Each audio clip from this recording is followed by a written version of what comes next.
अधजला खंडहर। बात उन दिनों की है जब मैं कॉलेज का स्टूडेंट था। अपने कॉलेज की ओर से हम सभी कैंप के लिए एक जंगल में गए थे।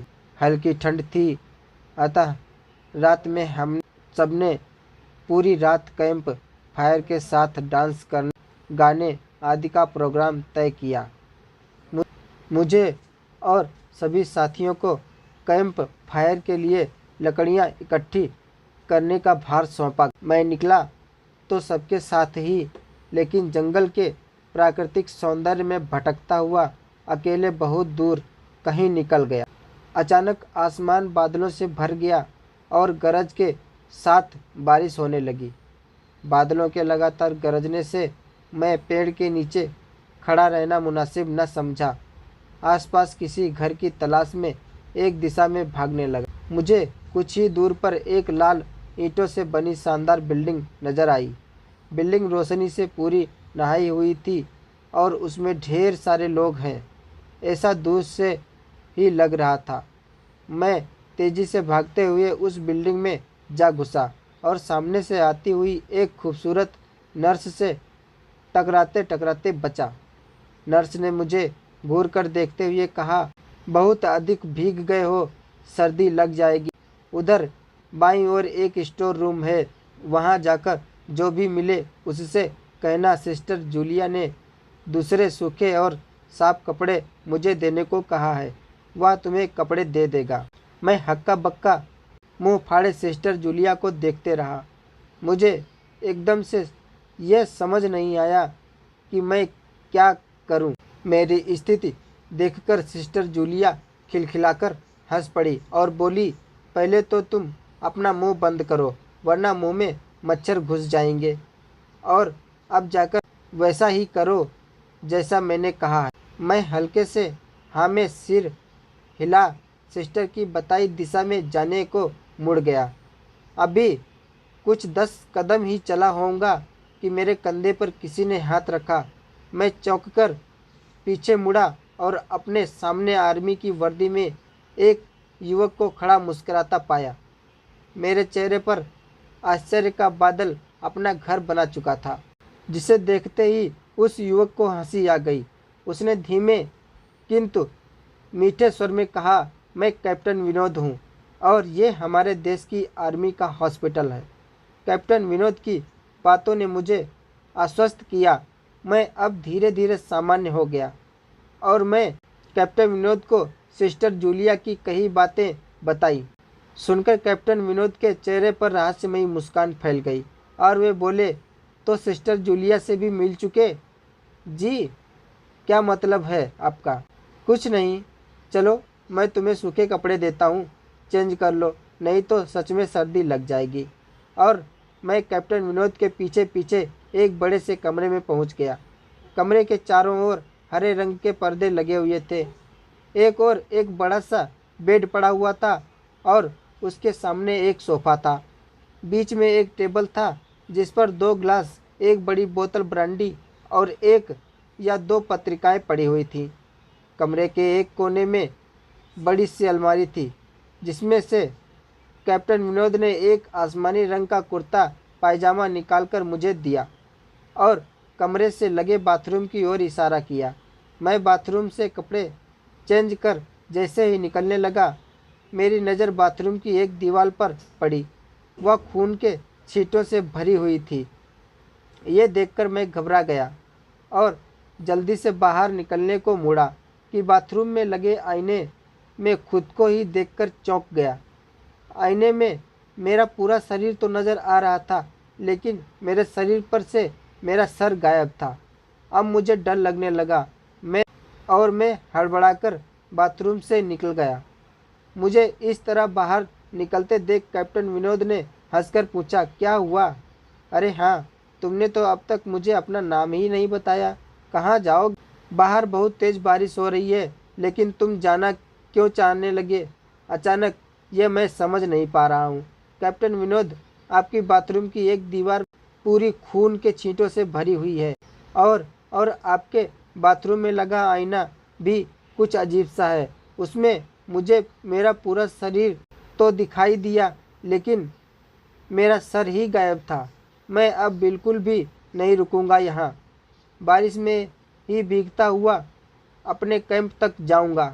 कहते हुए मैं कमरे से बाहर जाने लगे कहते हुए मैं कमरे से बाहर जाने वाले दरवाजे की ओर बढ़ा। रुको! तभी कैप्टन विनोद की कड़कती आवाज़ गूंजी। तो तुमने सब कुछ देख ही लिया? जी। क्या मतलब है आपका? मेरी आवाज़ में डर भर गया था।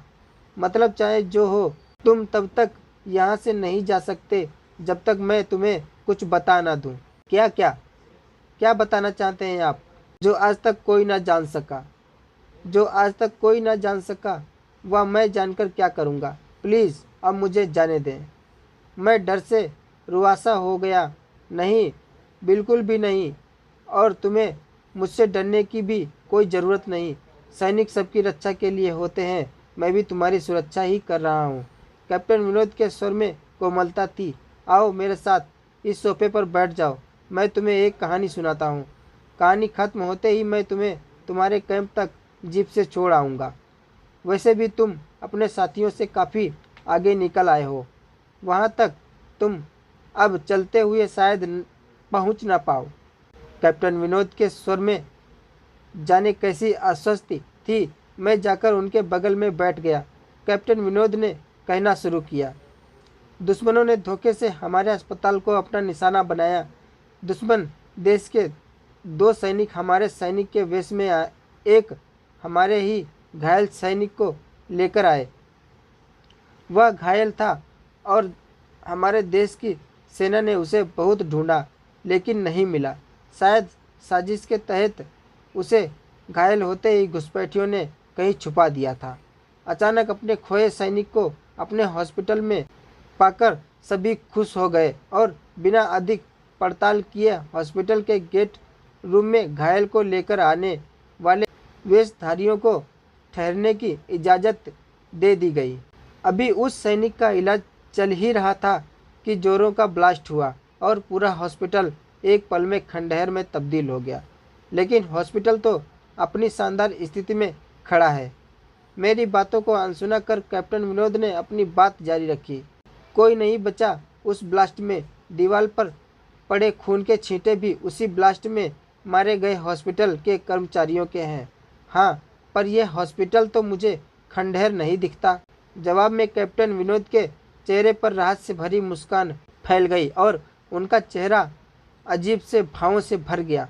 मैं उनके चेहरे को देखकर अंदर से दहल गया। फिर भी मैंने हिम्मत कर पूछा, आप उस ब्लास्ट में बच कैसे गए? सुनते ही कैप्टन विनोद ठहाका लगाकर हंस पड़े और मुझ पर भरपूर नज़र डालते हुए कहा, यह कहानी आज से मात्र 10 वर्ष पहले की है और मैं तो आज से 50 वर्ष पहले मर चुका हूँ। इसके आगे उन्होंने क्या कहा मुझे कुछ नहीं मालूम। चेहरे पर गीलेपन का एहसास जब काफ़ी हुआ तो मैं जैसे नींद से जागा। मुझे घेरे हुए मेरे सभी सहपाठी और टीचर खड़े थे। मेरे आँख खोलते ही मेरे सर ने कहा, थैंक गॉड तुम्हें होश आ गया। तो क्या मैं बेहोश था? हाँ, तुम जंगल में जाने कहाँ भटक गए थे। जब सभी लौट आए और तुम नहीं आए तो हम सभी मिलकर तुम्हें ढूंढने निकले। काफ़ी दूर जाने के बाद हमने एक जीप आती दिखाई दी जिसमें एक आर्मी मैन तुम्हें पीछे की सीट पर सुलाए हुए हमारे कैंप को ढूंढते हुए आ रहे थे। उन्होंने हम सबको भी अपनी जीप पर बिठाया और कैंप तक छोड़ा। हमने उन्हें काफ़ी रोकने की कोशिश की लेकिन वे ये कहते हुए चले गए, अभी नहीं रुक सकता, एक ज़रूरी काम है। जब हमने तुम्हारे बेहोश होने और उन तक तुम्हारे पहुंचने के बारे में पूछा तो बोले सोमेश ही बताएगा और जो भी बताएगा वह सब अक्षरशः सच होगा। सबकी उत्सुक निगाहें अपनी ओर लगी देख मैंने धीमे स्वर में पूछा, क्या उनका नाम कैप्टन विनोद था? सर ने हाँ। मैं सर हिलाया। मैंने सबको उधर चलने को कहा जिधर से सबने जीप आती देखी थी। पहले तो सर तैयार नहीं हुए लेकिन मेरे बहुत कहने पर वे राजी हो गए। सुबह होते ही हम उधर की ओर गए। मैं उस जगह पर पहुंचकर गहरे आश्चर्य में डूब गया। वहां एक अधजला खंडहर था जिसके एक टूटे पत्थर पर लिखा था आर्मी हॉस्पिटल। दोस्तों, कैसी लगी ये काल्पनिक कहानी? जय माता दी।